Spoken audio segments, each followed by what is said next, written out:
The classroom was cold and dark. Professor stood at the front, his 6 legs tapping nervously on the floor. His compound eyes scanned the room, watching the students settle into their seats. This was his favorite lecture of the year, but also the most serious one. Today, he would teach them about the sounds that meant death. The Celestial Academy was the best school in the galaxy. Students came from hundreds of different worlds to study here. The building floated in space on a neutral station called Harmony Point. Here, everyone was safe. Here, everyone could learn together. Walked into the classroom with his friend. They were both from Earth, the only humans in this class. Most students noticed them immediately. Some shifted in their seats, moving slightly away. Others stared with curious eyes. Humans were rare this far from their home world. Didn't notice the stares. He was too busy looking for a good seat. He found 2 empty chairs near the middle and sat down. Followed, dropping her bag on the floor with a soft thud. "Welcome to Predator Recognition and Survival," Professor announced. His voice came through a translator device around his neck. It made his clicking sounds into words everyone could understand. "Today we begin the most important lesson you will ever learn: how to recognize danger, how to survive when you hear the sounds of death." A student named shifted nervously in his seat. He looked like a deer from Earth, with 4 legs and soft brown fur. His large eyes were already wide with worry. Next to him sat an amphibian student from a water world. Her skin was pale blue and slightly wet. She kept her breathing mask close just in case.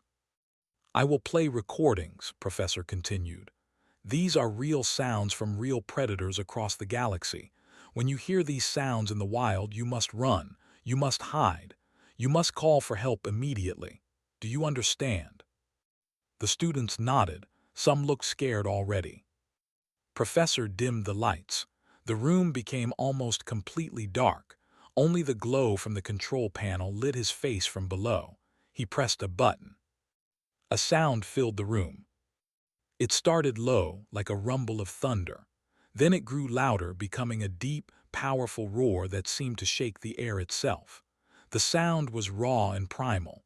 It spoke of teeth and claws and ancient hunger. Froze completely. His breathing stopped. His eyes went impossibly wider.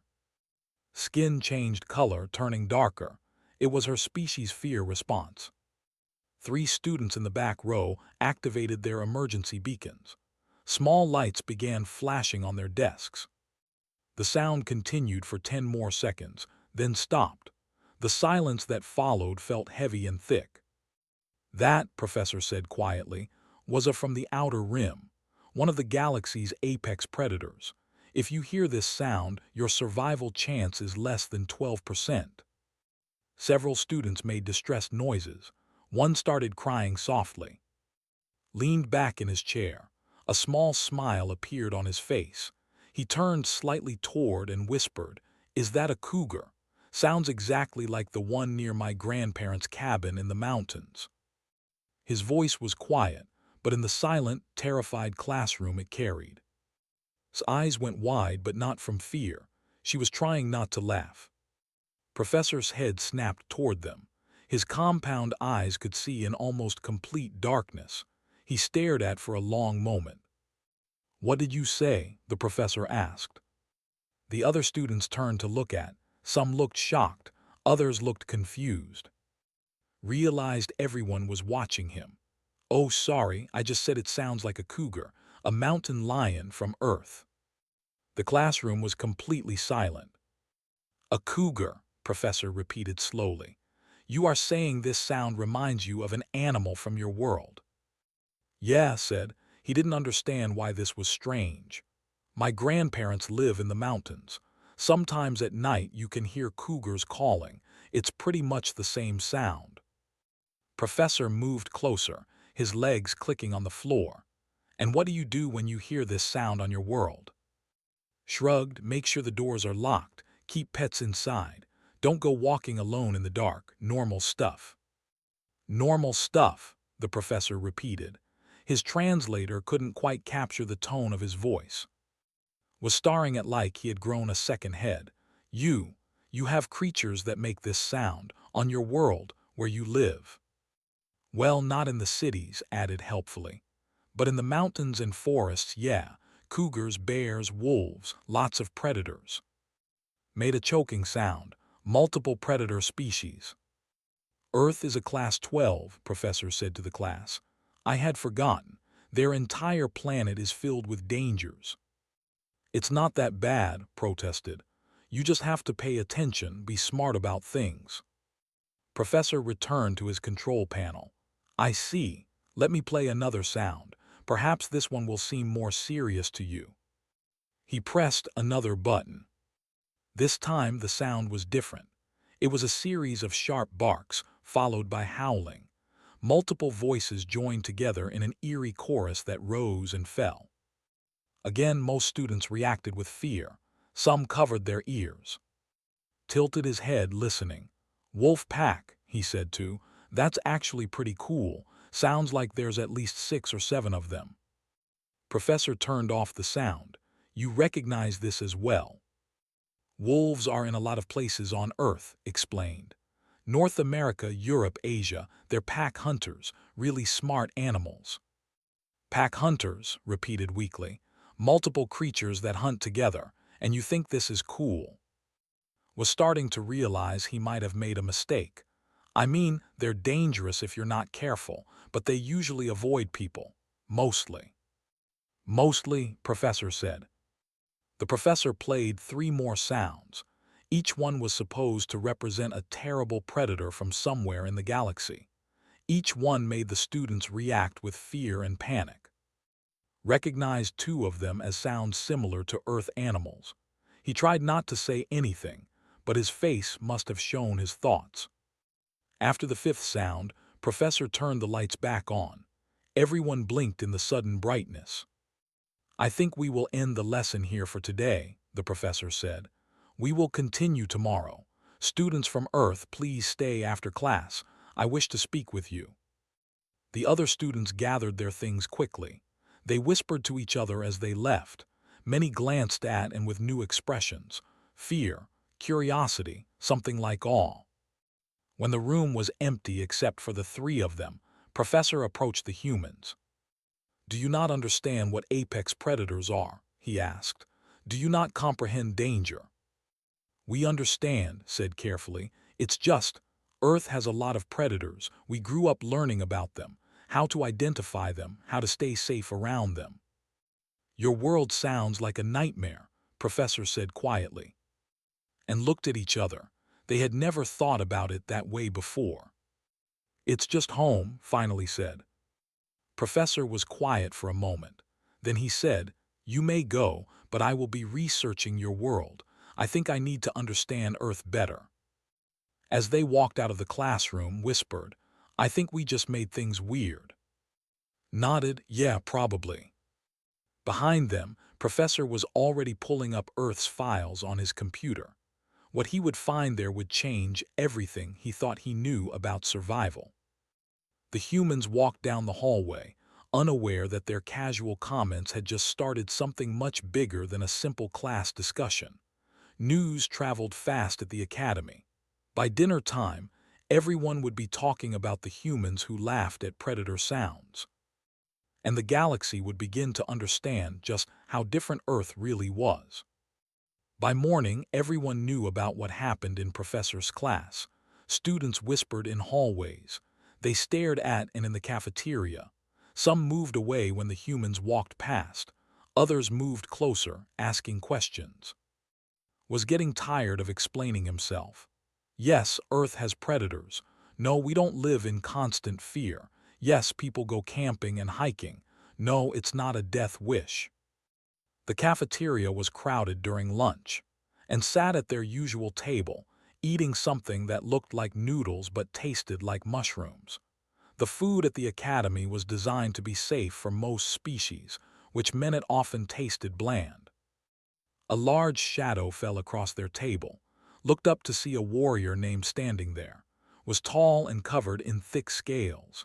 He had claws on each finger and sharp teeth visible even when his mouth was closed. His species was known across the galaxy as fierce fighters. Humans, said, his voice was deep and rough. I hear you claim your world is dangerous.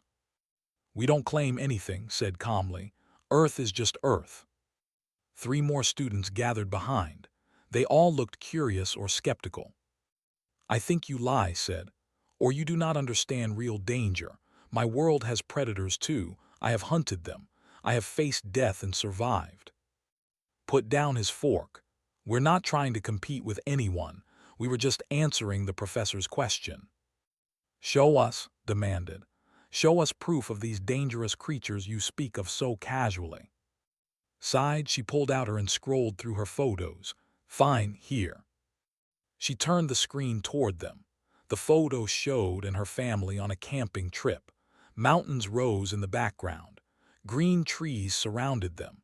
And in the distance, partially hidden behind a tree, was a large brown shape with a distinctive hump on its back. That's a grizzly bear, explained. We saw it on our camping trip last year. Who had joined the group made a high-pitched noise. That creature is enormous, and you just stood there taking pictures. We were in our campsite. It was far enough away. We just watched it for a while, then it left. We kept our distance and stayed calm. Leaned closer to the screen. How big is this creature? Adults can weigh between 180 and 360 kilograms, said. They can run at about 50 kilometers per hour when they want to. The gathered students were silent. Next picture, said, swiping. This is my brother Minu. He likes to surf. The photo showed a young man on a surfboard, riding a wave. The water was blue and clear, and just visible in the wave behind him were 3 dark shapes with distinctive triangular fins. Are those what I think they are? Asked, her voice shaking. Sharks, confirmed, probably just curious. They rarely attack people. Minu has been surfing for years, never had a problem. Rarely, repeated. Rarely means sometimes. Well, yeah, added. That's why you learn the safety rules. Don't surf at dawn or dusk. Don't wear shiny jewelry. Don't swim near seal colonies. Basic stuff. Basic stuff, said slowly. He was starting to look less certain. Showed them another photo. This is from our school field trip when I was 12. That's a crocodile habitat.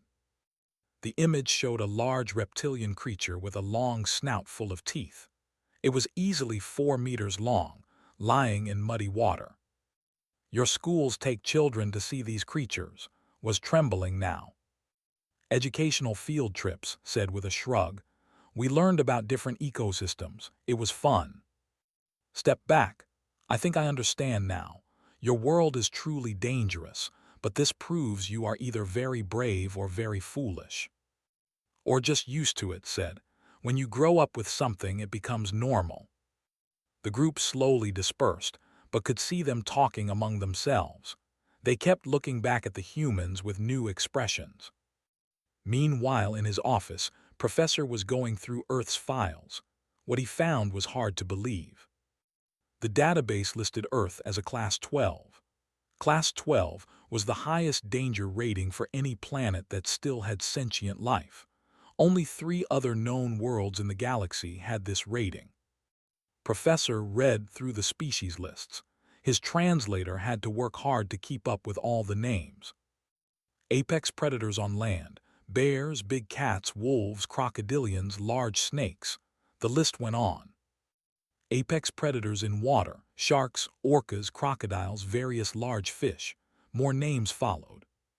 Apex predators in the air: eagles, hawks, owls. Then came the section on venomous creatures. Professor's compound eyes widened as he read. Thousands of species.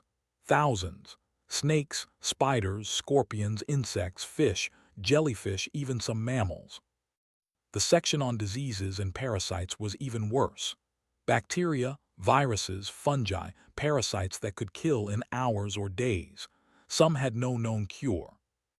Professor moved to the section on environmental dangers. Hurricanes, tornadoes, earthquakes, tsunamis, volcanic eruptions, floods, droughts, extreme temperatures on both ends. Then he found the section on plants, venomous plants, poisonous plants, plants with thorns that caused terrible pain, plants that could cause burns just from touching them. The professor sat back in his chair. His legs felt weak. This planet was a nightmare. No wonder it was classified as a... But what amazed him most was reading about human evolution. Humans didn't just survive on this planet. They thrived. They became the dominant species. They spread to every continent. They learned to live in deserts, jungles, mountains, frozen wastelands. And they did all of this without natural weapons. No claws, no venom, no thick armor, no natural camouflage, just intelligence, endurance, and adaptability.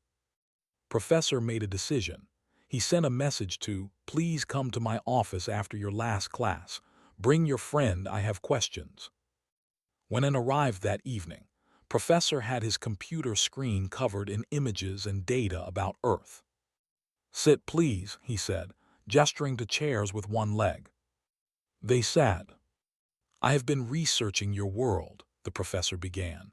"I must admit, I did not believe the danger ratings at first. I thought perhaps they were exaggerated, but the more I read, the more I understand." "Understand what?" asked. "Why you laughed at the predator sounds. That cougar sound in my recording. On Earth, it would be considered a moderate threat, not the worst thing you might encounter." Nodded. "Cougars are dangerous, but they usually avoid people. There are worse things in the dark."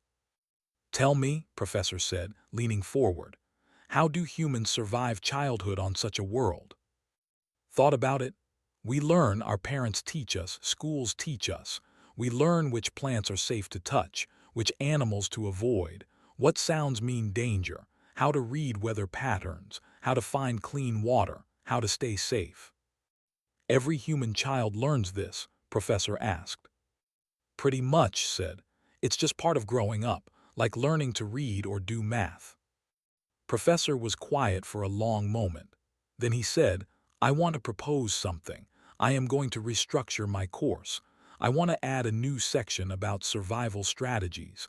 Would you be willing to help me, to share your knowledge?" And looked at each other. "What would we have to do?" asked. "Talk about your experiences. Explain how humans assess threats. Teach the other students that danger can be managed with proper knowledge and respect." "We're not experts," said. "We're just regular people." "Exactly," Professor said. "You are regular humans, which means you have knowledge that most species in this galaxy do not have. You understand how to live alongside predators. This is valuable information." Smiled, "Okay, we'll help." But added, "You have to understand something. We're not fearless. We're not super brave. We just grew up learning to respect danger instead of freezing in fear." "That," Professor said, "is exactly what I want you to teach." News of the new course section spread quickly. Some students were interested. Others thought it was unnecessary. But everyone was talking about the humans and their dangerous world. In the dormitory that night approached cautiously. "Can I ask you something?" "Sure," said. "Are you afraid of anything?" Laughed. "Of course, lots of things. Heights make me nervous. Deep water where I can't see the bottom. Getting lost in an unfamiliar place. Everyone's afraid of something." Looked confused. "But you laugh at predator sounds." "Because I recognize them," explained. "Fear comes from not knowing. Once you understand something, you can respect it without panicking. That's what we want to teach. Understanding beats fear every time." Nodded slowly. "I think I would like to take this new course, to learn this understanding." "Good," said with a smile. "We'll do our best to teach you." The galaxy was beginning to see humans differently. Not as fearless warriors or reckless fools, but as survivors who had learned to dance with danger and come out alive. The message came from the Academy administration 3 days later. All professors received it at the same time. Professor read it twice, his compound eyes moving rapidly across the screen. Mandatory safety protocol. All non-species must complete the new human interaction safety course before engaging in close contact with human students. Professor felt something close to anger. This was ridiculous. He sent a message to and immediately, "Please come to my office. Urgent." When the two humans arrived, they found Professor packing back and forth, his 6 legs clicking rapidly on the floor. "What's wrong?" asked. The professor showed them the message. "The administration is treating you like dangerous animals. They want to require safety training for anyone who wants to talk to you." Read the message, his expression darkening. "This is insulting." "I agree," Professor said, "but the administration is under pressure from worried parents and some council members. They fear humans because they do not understand humans." Scrolled through the attached training guidelines. Her eyes widened. "Listen to this. Do not startle a human as they possess rapid predator reflexes." Rapid predator reflexes. "We're not going to attack someone for saying hello." "This one's worse," said, reading from another section. "Avoid sudden movements near humans during feeding times." Feeding times. "We eat lunch like everyone else." Professor made a sound like a sigh. "I tried to argue against this, but I am only one voice. However, I have an idea. What if we show them that humans are not dangerous? A demonstration." "What kind of demonstration?" asked. "The administration wants proof that humans can control their instincts. They want to see that you will not react violently to normal stimuli. If we can show this, perhaps they will cancel this ridiculous safety course." Thought about it. "Okay, what do we have to do?" The demonstration was scheduled for 2 days later. A special room was prepared with monitoring equipment. Representatives from the administration would watch. So would several concerned parents who had traveled to the station. Stood in the center of the room, stood beside him, Professor explained the procedure. "We will present various stimuli that are considered threatening or startling by galactic standards. Your reactions will be measured and recorded. Are you ready?" "As ready as we'll ever be," said. The first test involved loud noises. A sound system played a sudden, very loud bang, flinched slightly but remained standing. His heart rate increased on the monitors, but he showed no aggressive response. "Normal startle reflex," Professor announced to the observers. "No signs of danger." The second test involved sudden movements. Mechanical arms swung toward the humans from different directions, stopping just before contact. Both humans tracked the movements with their eyes, even reached out and caught one of the mechanical arms, stopping it gently. "Fast reflexes, yes," Professor said, "but controlled, not aggressive." The third test involved threatening postures. Holographic projections of various species appeared around the humans, displaying aggressive body language. Tail lashing, teeth showing, claws extended. Watched them with interest. Actually smiled at one particularly impressive display from a holographic warrior.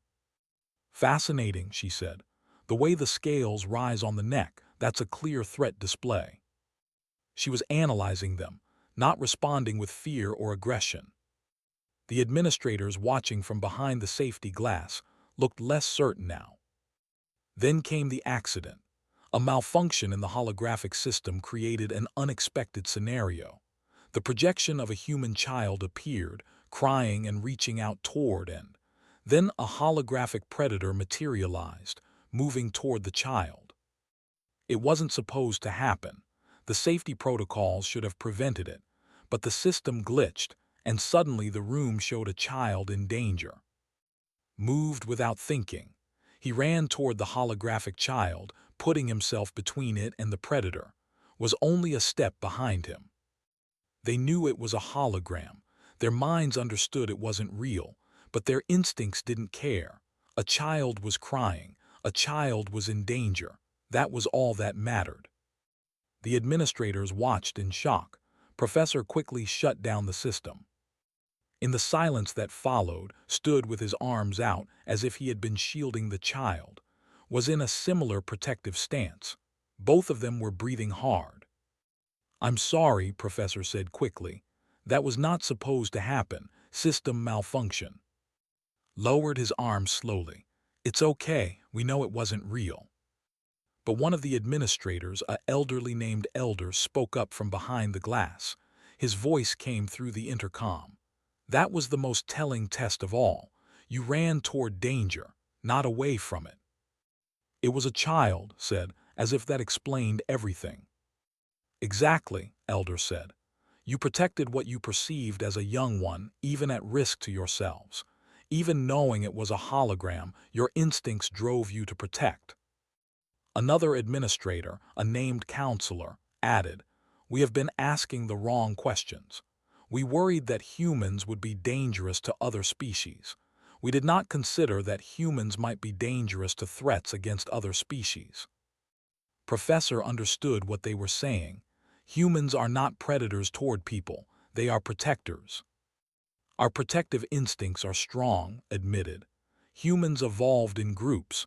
We took care of each other. That's how we survived. We still have those instincts." The demonstration ended soon after. The administrators said they needed time to discuss what they had seen.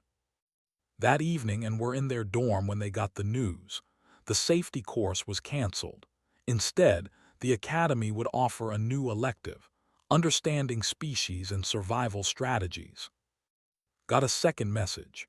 It was from a xenobiology study group she sometimes attended. They wanted her to give a talk about human evolution and adaptation.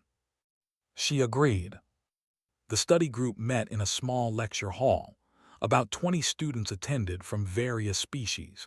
They all looked curious, some a bit nervous. Stood at the front. She wasn't used to public speaking, but she did her best. "Everyone keeps asking if humans are afraid of things. The answer is yes. We're afraid of lots of things, but fear isn't what stopped us from evolving. It's what helped us survive." She pulled up an image of a human skeleton on the screen behind her. "Look at us. We're not built for fighting. We don't have claws, no venom, no thick skin or armor, no camouflage. We're actually pretty weak compared to most predators on our world." "Raised a hoof. Then how did you survive?" "We ran," said simply. "Humans are endurance runners. We can't run fast, but we can run for hours, days even. In the old days before tools, our ancestors would chase prey until the prey collapsed from exhaustion. We called it persistence hunting."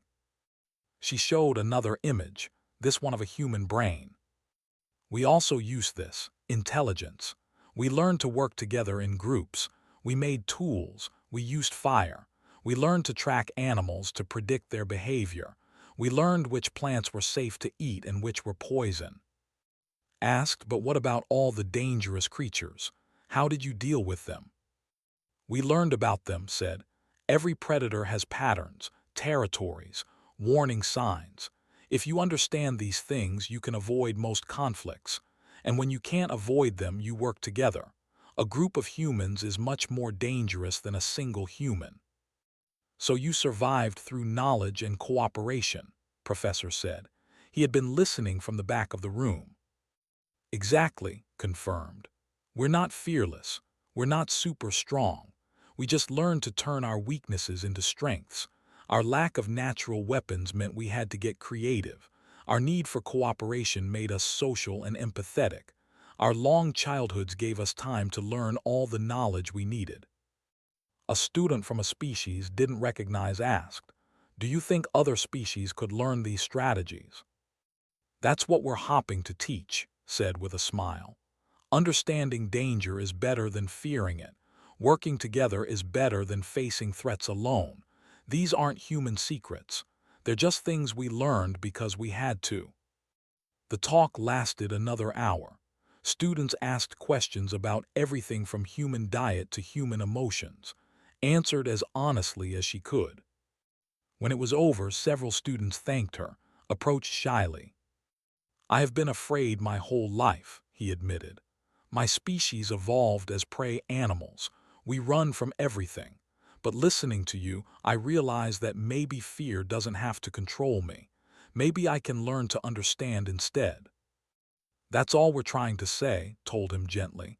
Fear is normal. It keeps you safe. But understanding makes you stronger than fear alone. That night and sat in the common area of their dorm. Other students were there too, from different species. For the first time, no one moved away from the humans. Some even sat close, asking questions about Earth. A student named Sora asked, "Is it true that humans keep predators as pets?" "Some people keep dogs and cats," said. "They're domesticated, though. They've lived with humans for thousands of years." "Dogs are descended from wolves, right?" Sora asked. "Yeah," confirmed. "We basically befriended wolves and bred them to be companions." The students looked amazed. Humans had turned predators into friends. Asked quietly, "Do you think we could visit Earth someday, safely?" Smiled, "Sure. There are lots of safe places. Cities, towns, tourist areas. You just need to learn some basic safety rules, like any new place." "I would like that," said, "to see this world that made you who you are." Professor watched from a distance. The humans were building bridges without even realizing it. They weren't trying to prove they were tough or brave. They were just being themselves. And in doing so, they were teaching the galaxy something valuable. Strength didn't mean having no fear. Strength meant understanding your fear and choosing to act despite it. That was the lesson of and the galaxy was finally beginning to learn. The message came through official channels. A human merchant ship had been docking rights at trading station. The reason given was safety concerns regarding species.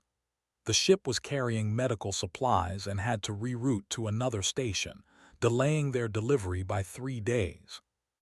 This wasn't the first incident. Over the past week, 3 more human vessels had faced similar restrictions. Now the Galactic Council was holding emergency sessions to discuss whether stricter travel limits should be placed on humans and other species. The news reached the Celestial Academy quickly. Students took sides.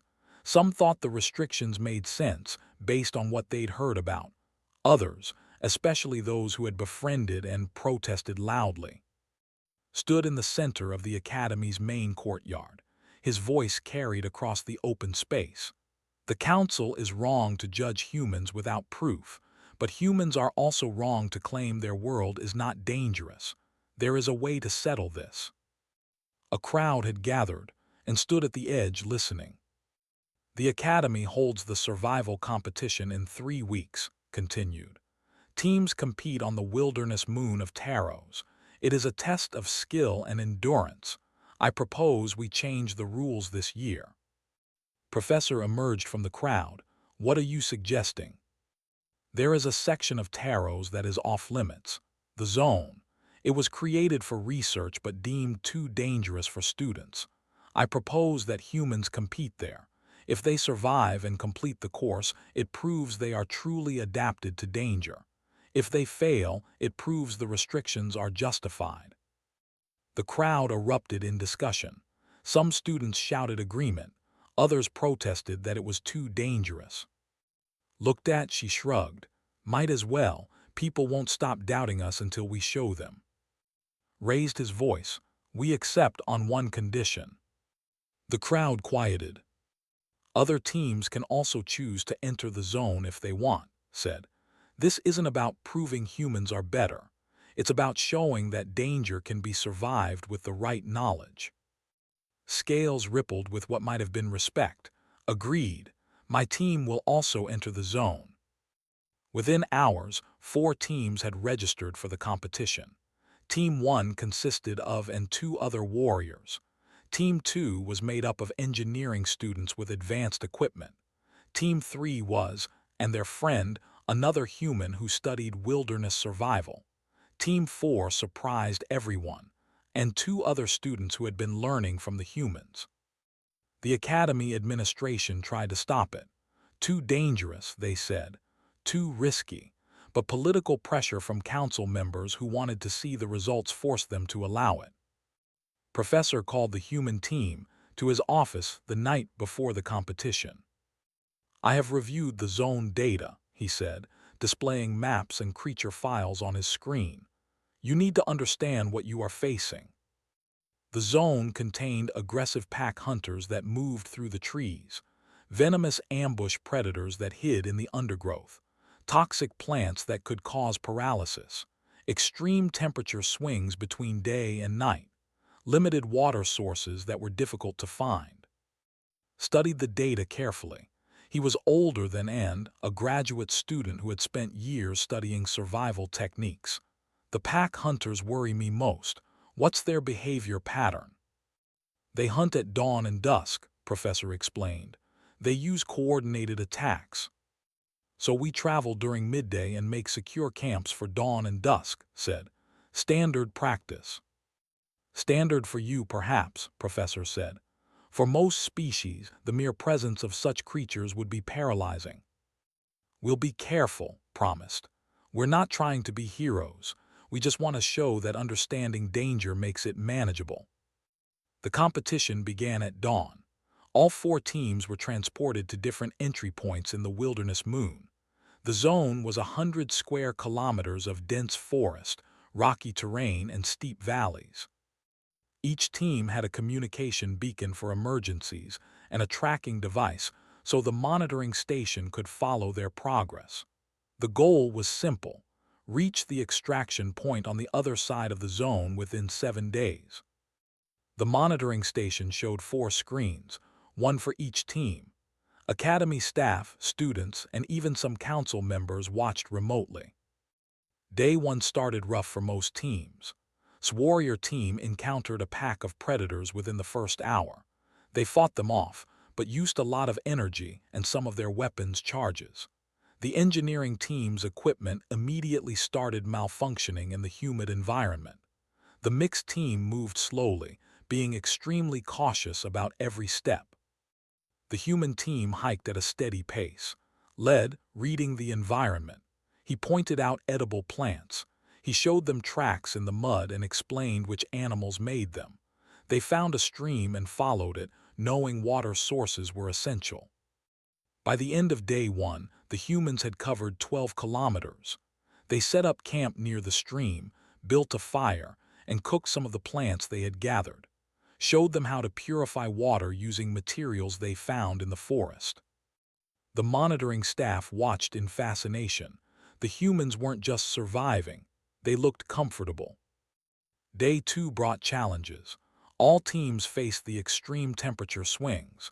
The night had been cold and the midday heat was intense. The warrior team pushed through despite discomfort. The engineering team's cooling systems helped but drained more power. The mixed team struggled but supported each other. The human team adjusted their schedule. They traveled during the cooler morning and late afternoon, resting during the hottest midday hours. They found a rocky outcrop that provided shade and spent 3 hours there, conserving energy. They understand the environment, Professor observed to the monitoring staff. They are not fighting against it, they are working with it. Day 3 was when things changed. Spotted signs of the pack hunters, scratches on trees, droppings, the remains of a kill, she quietly alerted in. Examined the signs. They're close, we need to change our route. They altered their path, giving the hunting pack a wide berth. They made no attempt to fight or challenge the predators. They simply avoided them through knowledge and caution. The warrior team wasn't as lucky. On day 4, they encountered the pack hunters again. This time the fight was serious. Teammate was injured, not critically but enough to slow them down. They activated their emergency beacon. The rescue couldn't be immediate. The terrain was difficult and the rescue team needed time to reach them. It would take at least 6 hours. The monitoring station intercepted the distress signal. So did all the teams, including the humans. Looked at and they're 3 kilometers from us. We should help, said immediately. Was already checking their supplies. We have first aid materials, and we know how to avoid the pack hunters. This is a competition, reminded them. Helping them could cost us time, could cost us the win. I don't care about winning, said. Someone is hurt. Smiled, I was hoping you'd say that, let's go. The human team changed direction, moving toward the warrior team's location. They moved quickly but carefully, using what they'd learned about the pack hunter's territory to avoid detection. The monitoring station watched in real time. Students in the viewing areas started cheering. It took the humans 2 hours to reach the warrior team. They found and his teammates in a defensive position, the injured warrior lying down while the others stood guard. Saw the humans approaching and raised his weapon, then lowered it when he recognized them. "You came," he said. He sounded surprised. "Of course we came," said. She knelt beside the injured warrior. "Let me see the wound." The injury was a deep gash on the warrior's leg. It wasn't life-threatening but needed treatment. Cleaned it with their purified water and applied a bandage from their first aid kit. Helped stabilize the leg with a makeshift splint. "The rescue team is still 4 hours away," said, "but we can help you get to higher ground. The pack hunters prefer the valleys." Looked at the three humans. His expression was unreadable. Then he nodded. "We would be grateful." The combined group moved slowly, accommodating the injured warrior. The humans led them through a path they had scouted earlier, one that avoided the pack hunters' known territory. They reached a rocky hill that provided good visibility and defensive position. The humans stayed until the rescue team arrived. Only then did they continue their own journey. Stopped before they left. "Why did you help us? We challenged you. Some of my words were not kind." "Because you needed help," said simply. "That's more important than any competition." "On my world we value strength and honor," said. "I thought humans were weak because they spoke of fear. I was wrong. You felt the danger. You came anyway. That is not weakness. That is true courage." The human team reached the extraction point on day 6, ahead of schedule despite the detour to help. They had completed the course successfully. The engineering team arrived on day 7, exhausted but intact. The mixed team arrived later that same day, proud that they had finished despite their fears. The warrior team was extracted early due to the injury, but they were alive and recovering. The footage of the human team helping their competitors spread across the galactic network.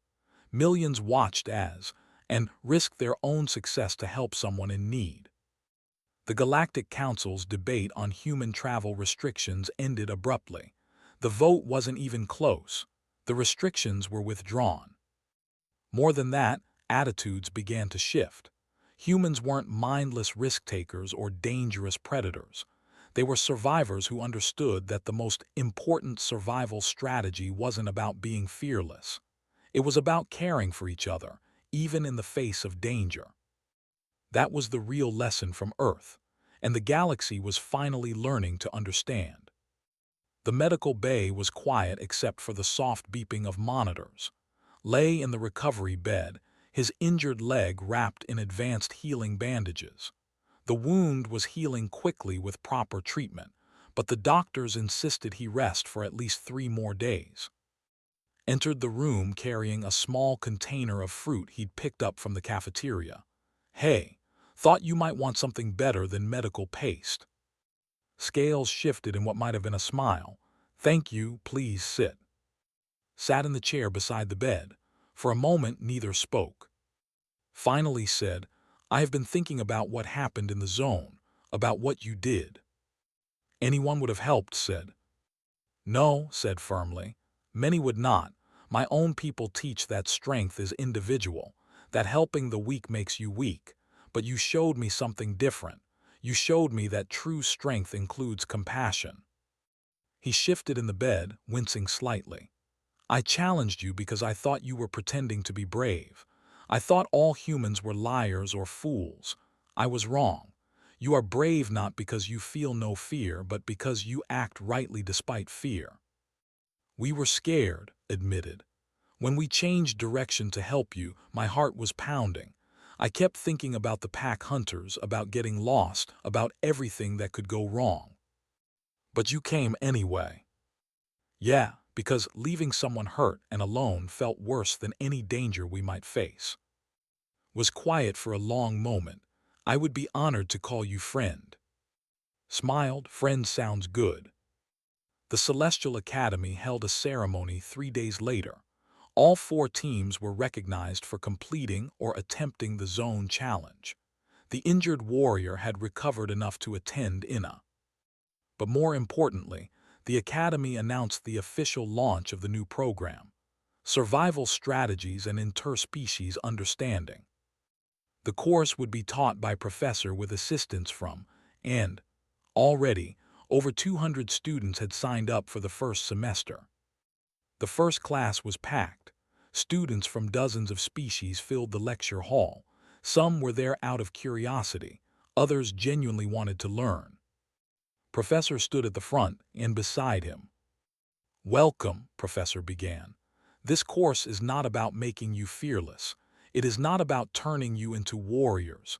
It is about understanding danger, understanding survival, and understanding each other.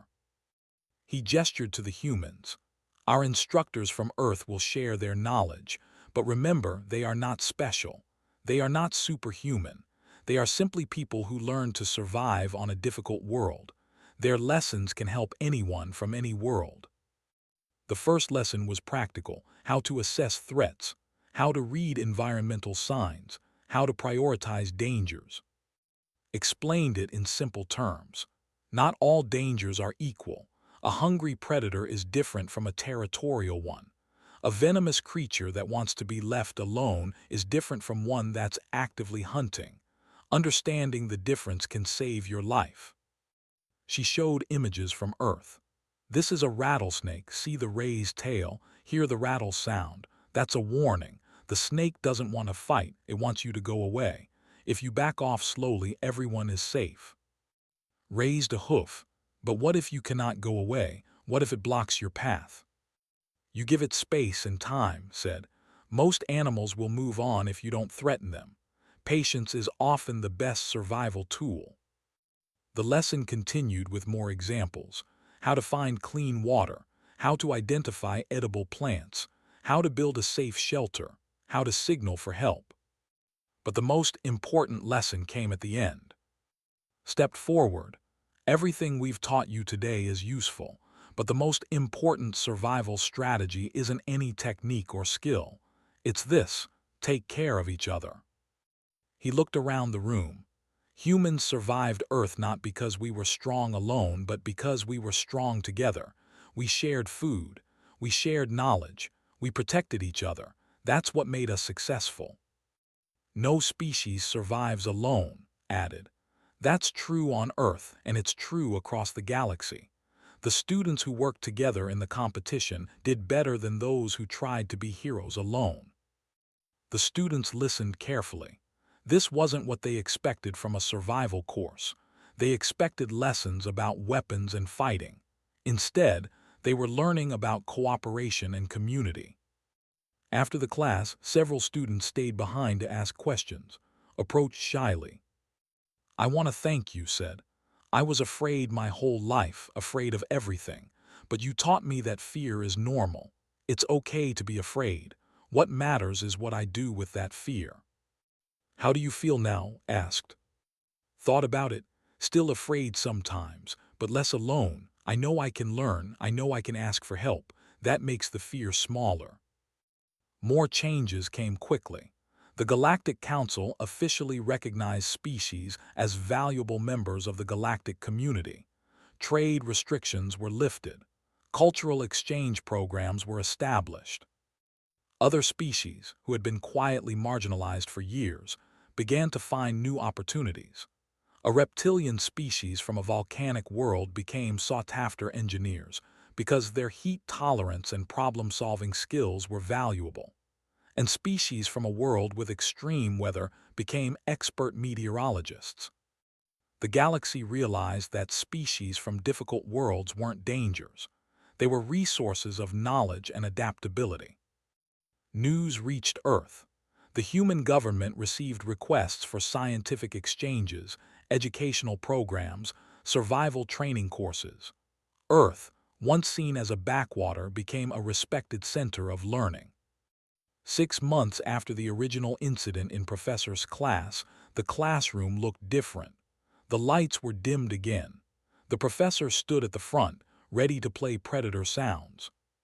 But this time stood beside him, and were in the room too, along with several other student assistants from various species. A new group of students sat in the seats. Fresh faces, first week of the semester. Professor pressed the button. The Cougar sound filled the room. Some students tensed, a few looked nervous, but none panicked. None activated emergency beacons. When the sound stopped, Professor asked, "What did you hear?" A student, not but someone who reminded of him, raised a hoof. "I heard an apex predator making a territorial call, not hunting, not attacking, warning." "Very good," Professor said. "What should you do if you hear this in the wilderness?" "Identify the direction," another student answered. "Avoid that area, choose a different path. If we cannot avoid, we make ourselves known so we don't surprise it. We move slowly and give it space." "Excellent," said he. Felt proud. These students understood. Professor continued the lesson with other sounds. Wolf howls. Bird calls that warned of danger. The rustle of something large moving through brush. Each time, students analyzed the sounds instead of just reacting with fear. After class, walked through the academy courtyard with. The sun was setting, casting orange light across the buildings. Students from dozens of species walked past, talking and laughing together. No one moved away from the humans anymore. "Do you think we actually changed anything?" asked. "Look around," said. 6 months ago, people were afraid of us. Now they're learning from us. That's something." "It feels weird being teachers," admitted. "We're just students ourselves." "Everyone's a student," said. "Everyone's a teacher. That's how it should be." They passed by a bulletin board covered in notices. One caught eye. It was an announcement for a field trip to Earth, supervised by Professor and the human teaching assistants. 20 students had already signed up. "They want to visit Earth," said, surprised. "Of course they do," laughed. "We've spent 6 months talking about it. Now they want to see it for themselves." "What if they're disappointed? Earth is just Earth." "That's what makes it special," said. "It's real, not some fantasy from scary stories. It's a place where people live normal lives, raise families, go to work, have fun. That's what they need to see." Thought about his grandparents' cabin in the mountains, the place where he had first heard a cougar call in the night. Back then, it was just a normal sound, something familiar. He never imagined that same sound would one day change how an entire galaxy saw his species. "Hey," said, nudging him, "stop overthinking. We did good. Let's go get dinner." They headed toward the cafeteria. As they walked, jogged up to them, his hooves clicking on the floor. "Wait," he called. They stopped, looked excited. "I got accepted into the advanced xenobiology program," said breathlessly. "And I listed Earth as my preferred study location for next year. If you'll have me, I'd like to come to your world, to learn in the place where all these survival strategies began." Smiled, "Of course, you're always welcome." "I'm a little scared," admitted, "but also excited. 6 months ago, I would never have considered this. I would have been too afraid, but you taught me that fear doesn't have to stop me." "Just remember what we taught you," said. "Respect the danger, but don't let it control you, and ask questions. Humans love answering questions about Earth." After left, still excited and chattering about his plans, and finally made it to the cafeteria. They got their food and sat at a table. Soon, joined them then several other students.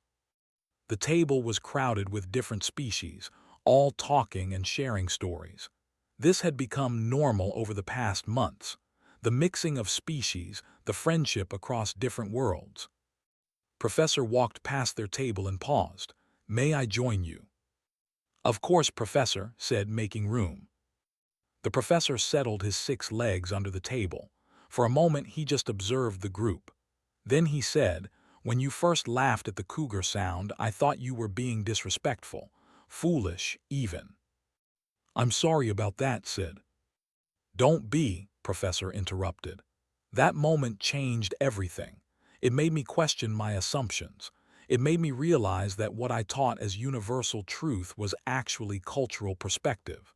Fear is not the same across all species. Danger is not absolute." "So we helped?" asked. "You did more than help," Professor said. "You taught the galaxy a lesson it desperately needed. That different doesn't mean dangerous. That survival strategies from one world can benefit everyone. That understanding is always better than fear." He paused, his compound eyes reflecting the cafeteria lights. "You taught us that the sound of a predator is not just a warning. It is also a reminder that life is precious, that danger exists so we learn to value safety, that fear exists so we learn to value courage." "That's pretty deep," Professor said with a grin. Professor made a clicking sound that might have been a laugh. "Perhaps I am becoming philosophical in my old age." The conversation shifted to lighter topics: plans for the upcoming field trip, funny stories from class, debates about the best food in the cafeteria. Later that night, stood at the window of his dorm room looking out at the stars. Somewhere out there was Earth, his home, a class 12 that had seemed so normal until he saw how others viewed it. His chimed, a message from his parents. "We heard about everything that happened. We're so proud of you. Come visit soon. Grandma and Grandpa want to see you. And yes, the cougar is still around. We heard it last week." Smiled. The cougar was still out there making the same sounds it always had, living its life in the mountains. Not a monster, not a symbol, just an animal doing animal things. And now, thanks to a simple comment in a classroom, the galaxy understood that a little better. He sent a reply to his parents, promising to visit during the next break. He would bring friends, he decided. Let them see Earth through fresh eyes. Let them experience what it meant to live on a world where danger and beauty existed side by side. The galaxy had learned from Earth. Maybe it was time for Earth to learn from the galaxy too. That exchange, that mutual understanding, was what really mattered. Not who was stronger or braver, not which world was more dangerous. What mattered was that different species could learn from each other, could teach each other, could survive together. That was the lesson of the cougar sound. That was the lesson that changed everything. And it all started because one human laughed instead of screamed when he heard a familiar sound in an unfamiliar place.